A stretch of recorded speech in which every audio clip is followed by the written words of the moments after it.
کہ اللہ تبارک و تعالیٰ کس قدر اپنے بندوں کو عطا فرمانے کا اور اپنے محبوب کی امت کو معاف کرنے کے بہانے تلاش فرماتا ہے کہ حضرت عیسیٰ علیہ السلام نے ایک مرتبہ جنگل میں جاتے ہوئے ایک بہت بڑا پہاڑ دیکھا اور اس پہاڑ کے اوپر بہت بڑا گنبد بنا ہوا دیکھا. تو حضرت عیسیٰ علیہ السلام اس گنبد کے قریب گئے تو دیکھا کہ وہ گنبد چاروں طرف سے بند ہے اور اندر جانے کا کوئی راستہ نہیں، باہر آنے کا کوئی راستہ نہیں ہے. حضرت عیسیٰ علیہ السلام جب کھڑے ہوئے تو رب کریم نے ارشاد فرمایا، اے عیسیٰ، اے روح اللہ، کیا آپ دیکھنا چاہتے ہیں؟ کیا آپ دیکھنا چاہتے ہیں کہ اس گنبد کے اندر کیا ہے؟ تو حضرت عیسیٰ نے مالک اگر آپ دکھائیں تو ضرور دیکھوں گا. تو اللہ تبارک و تعالیٰ نے حضرت عیسیٰ کے لیے اس گنبد کے بیچوں بیچ ایک دروازہ نمودار کیا اور وہ دروازہ کھلا تو آپ نے اندر دیکھا کہ ایک ہرا عصا ہاتھ میں پکڑے ہوئے کوئی اللہ کا ولی عبادت میں مصروف بیٹھا ہوا تھا. اس اللہ کے ولی کو دیکھا کہ ایک نہر ہے، ایک چشمہ ہے جو اس پہاڑ کے اندر ہے. جیسے ہم دیکھتے ہیں پہاڑوں میں بھی چشمے اولیاء اللہ کی کرامتوں میں سے ایک کرامت ہے. ہم پہاڑی شریف سیدنا بابا شرف الدین سہروردی رحمۃ اللہ علیہ کے آستانے پہ جاتے ہیں تو پیچھے والے پہاڑ پہ ایک جگہ چشمہ بھی نظر آتا ہے جہاں پانی بھرا ہوا ہوتا ہے. اسی طرح کا چشمہ حضرت عیسیٰ علیہ السلام نے اپنی آنکھوں سے دیکھا ہے. اب آپ دیکھیے کہ اندر ایک چشمہ ہے اور انگور کی بیل ہے. اس بزرگ سے حضرت عیسیٰ نے پوچھا، آپ کون ہیں؟ انہوں نے جواب دیا، 400 سال پہلے میں نے اپنے آپ کو اس گنبد کے اندر بند کر لیا تھا اور اس نیت سے کہ اللہ کے علاوہ کسی کی عبادت نہیں، اللہ کے علاوہ کسی کا خیال نہیں، اللہ کے علاوہ کسی کا ذکر نہیں، اللہ کے علاوہ کسی سے ملاقات نہیں. اب میرا جینا اللہ کے لیے ہوگا، مرنا اللہ کے لیے ہوگا. جب مجھے بھوک لگتی ہے اس بیل سے انگور توڑ کے کھا لیتا ہوں اور جب مجھے پیاس لگتی ہے تو میں پانی اس چشمے کا پی کے اپنی پیاس بجھا لیتا ہوں. 400 برس ہو گئے، نہ میں نے کسی انسان کو دیکھا، نہ کسی جانور کو دیکھا، نہ کسی اور مخلوق کو دیکھا. 400 برس سے صرف اور صرف اللہ کی عبادت کرتا ہوا بیٹھا ہوں. اس کو دیکھ کے حضرت عیسیٰ نے عرض کیا، میرے مالک، یقیناً آپ کا یہ بندہ قابل رشک ہے جس کو آپ نے ایسا موقع عبادت کا عطا فرمایا ہے. واقعی یہ تو قابل رشک ہے. پھر اس کے بعد فرمایا، 400 سال سے ساری دنیا کو چھوڑ کر آپ کی یاد میں بیٹھا ہوا بندہ ہے. میرے مالک، آپ اس سے زیادہ بھی کسی کو عطا فرمائیں گے؟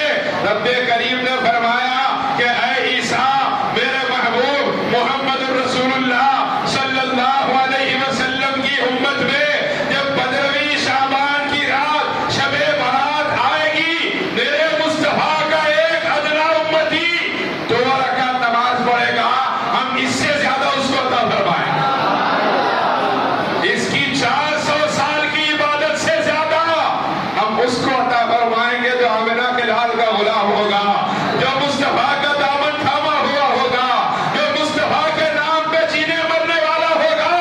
وہ آ کے شب برات میں 2 رکعت نماز پڑھے گا، ہم اس سے زیادہ اس کو عطا فرمائیں گے. یہ ہے شب برات. آپ غور فرمائیے، یہ معمولی بات نہیں ہے کہ اللہ نے ہمیں موقع دیا ہے نمازیں پڑھنے کا اس رات میں، لیکن ہمارے بچوں پہ اللہ رحم فرمائے. چبوترے آباد، ہوٹل آباد، اور یہاں بیٹھے ہوئے ایسے دکھتا ہے جاگنے کی رات نہیں ہے، یہ تو گاڑیاں اچھالنے کی رات ہے، عبادت کی رات نہیں ہے. یہ تو سڑکوں پہ گھومے نوجوان، اب یہاں سے دوسری جگہ جاتے ہیں بیان کے مسلمان نوجوان ایک ٹائر پہ گاڑی چلاتا ہوا ہے. کیا اس کے لیے آئی تھی شب برات؟ اس بے غیرتی کے وقت تھوڑا تو سوچو کہ اگر پڑ جائیں گے، ماں باپ کے کلیجے پھٹ جائیں گے، ان کے دلوں پہ کیا گزرے گی اندازہ ہے نوجوانوں؟ اور خود نہیں مرے، ہاتھ پیر توڑ کے کب تک بستروں میں پڑے رہو گے؟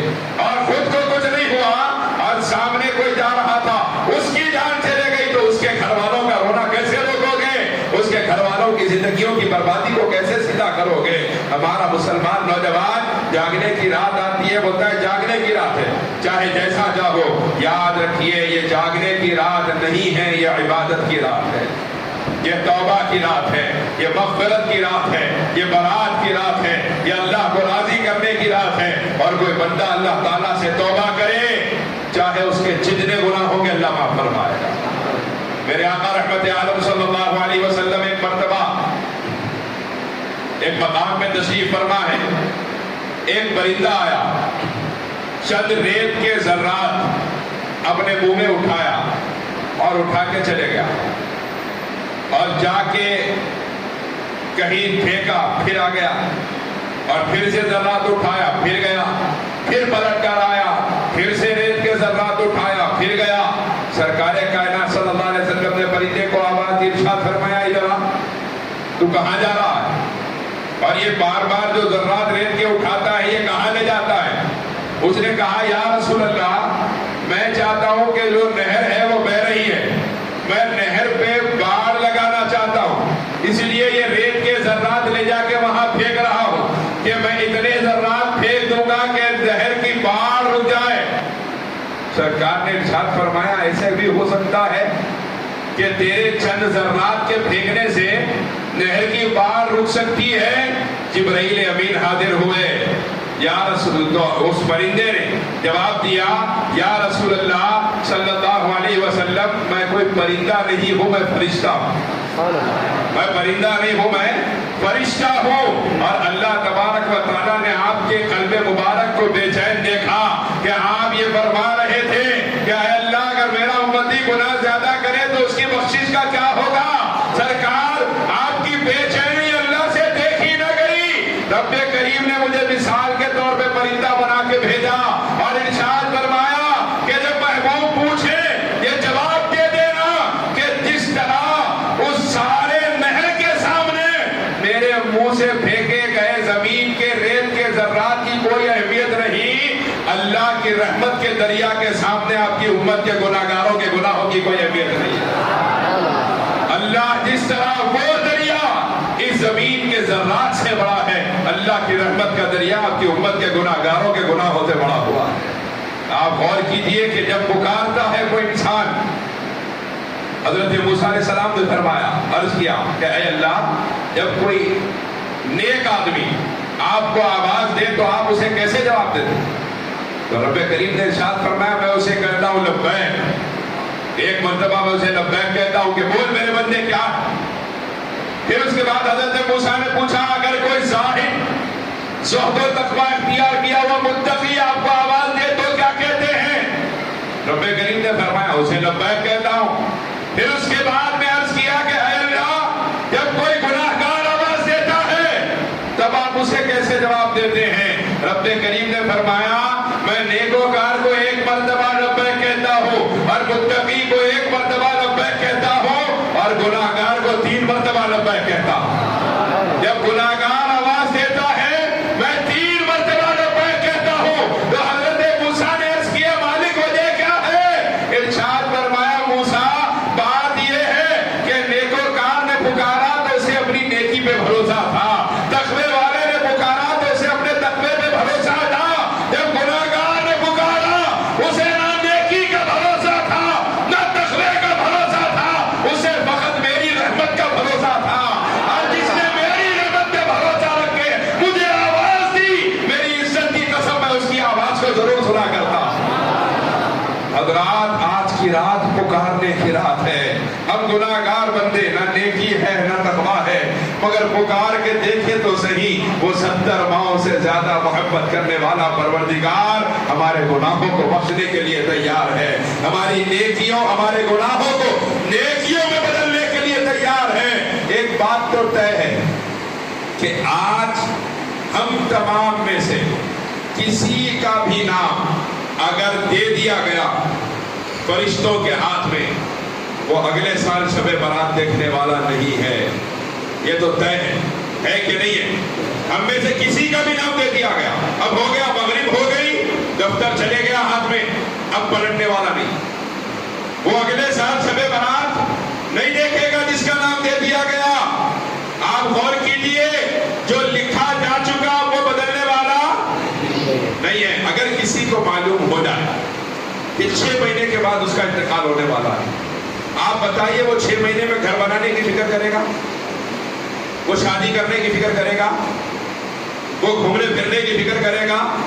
وہ فکر کرے گا تو حرمین شریفین جانے کی فکر کرے گا۔ وہ فکر کرے گا تو توبہ کرنے کی فکر کرے گا، وہ فکر کرے گا تو اپنے اللہ کو منانے کی فکر کرے گا، وہ فکر کرے گا تو اللہ کو راضی کرنے کی، وہ فکر کرے گا تو نمازیں پڑھنے کی۔ ارے جس کو معلوم ہے کہ 6 مہینے زندہ رہنے والا ہے، وہ شخص اپنے اللہ کے راضی کرنے کے علاوہ کچھ کام کرنے کو تیار نہیں۔ ہم تو وہ ہیں جو 6 گھنٹے زندہ رہیں گے نہیں جانتے، صحیح ہے کہ غلط ہے؟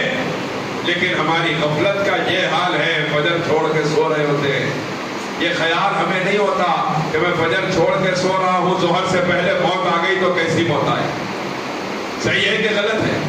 آج میں ظہر چھوڑ رہا ہوں، عصر سے پہلے موت آ گئی تو کیسی موت آئے گی، مغرب سے پہلے موت آ گئی، عصر چھوڑا رہا تو کیسی موت آئے گی۔ یہ احساس ہمارے اندر نہیں ہے۔ برادران عزیز، یاد رکھیے، اللہ تبارک و تعالیٰ جس طرح کرم فرمانے والا، جس طرح بخشنے والا، جس طرح توبہ کو قبول فرمانے والا ہے، اسی طرح اللہ پکڑ کرنے والا بھی ہے۔ اور جب اللہ پکڑ کرتا ہے تو پھر کوئی بچا نہیں سکتا، کوئی بچا سکتا ہے؟ یہاں پہ پکڑ لیے گاڑی، تھوڑے پیسے دے دیتا ہوں، بعد میں بن لیتا ہوں، ٹھیک ہے، اب تو بھی اتنا نہیں ہے کیونکہ چاروں طرف کیمرے لگے ہوئے ہیں۔ پہلے کیا تھا، کچھ بھی ہاتھ میں دے دیے نکل گئے، فرشتے نہیں لیتے۔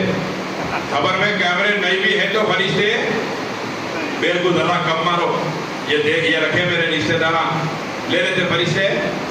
1000 روپے رکھے ہوئے ہیں، آپ لے لو، کفن میں ہیں، رشتے دار رکھے چھوڑے، لیتے فرشتے۔ وہ رشوت قبول نہیں کریں گے، وہ کسی کی بات نہیں سنیں گے، وہ کسی کی آواز نہیں سنیں گے۔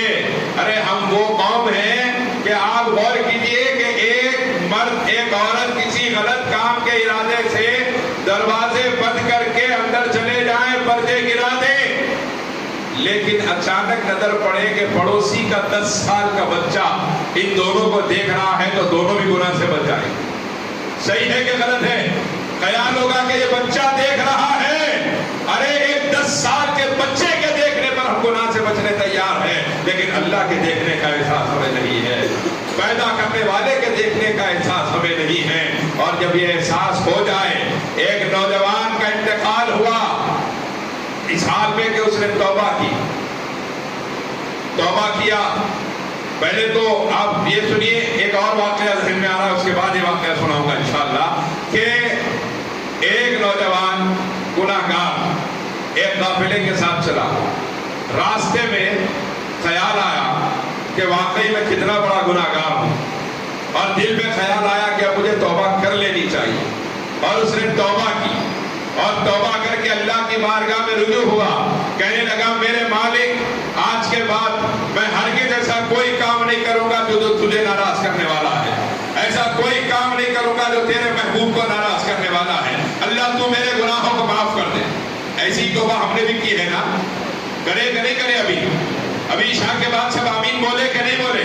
اب آپ دیکھیے، توبہ کی اور نیت خالص کے ساتھ بندے نے توبہ کی، اپنے گناہوں سے اللہ تعالیٰ سے معافی مانگ لی، اس کے بعد نے کہا اب تک حرام کا بہت کمایا اور حرام کے کپڑوں پیسوں کے یہ کپڑے پہنا ہوا ہوں، لہذا حرام کے پیسوں کے کپڑے اتار دیا، اور اتار دے کے چادر لپیٹ لیا۔ اس کے ساتھ میں جو اس کے دوست اس کے جیسے تھے، ان تمام نے کہا ہم بھی تیرے طریقے پہ آ گئے ہیں، اب ہم بھی تیرے ساتھ دینداری کی زندگی گزاریں گے۔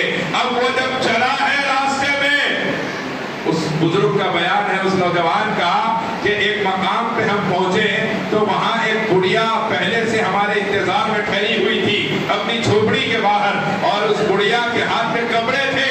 اس بڑھیا نے آواز دے کے کہا تم میں کوئی کردی نوجوان ہے قافلے میں؟ تو اس نے کہا ہاں میں ہوں کردی نوجوان، میرا تعلق کردستان سے ہے، میں کردی نوجوان ہوں۔ اس بڑھیا نے کہا کیا تو نے توبہ کی ہے؟ اس بڑھیا نے پوچھا کیا تو نے توبہ کی ہے؟ اس نے کہا ہاں میں نے توبہ کر لی ہے۔ اور کیا تو نے توبہ کر کے حرام کے کم پیسے کی کمائی کا جو لباس تھا وہ اتار دیا ہے؟ کہا ہاں اتار دیا ہے۔ اس بڑھیا نے کہا کل میرے بیٹے کا انتقال ہوا، میرا بیٹا بہت متقی تھا، بہت پرہیزگار تھا، بڑا اللہ والا تھا، میرے بچے کا انتقال ہوا، یہ میرے بچے کے کپڑے ہیں، اور میں چاہتی تھی کہ کسی نیک آدمی کے حوالے کروں، میں کل ہی دے دینا چاہتی تھی، ایصال ثواب کی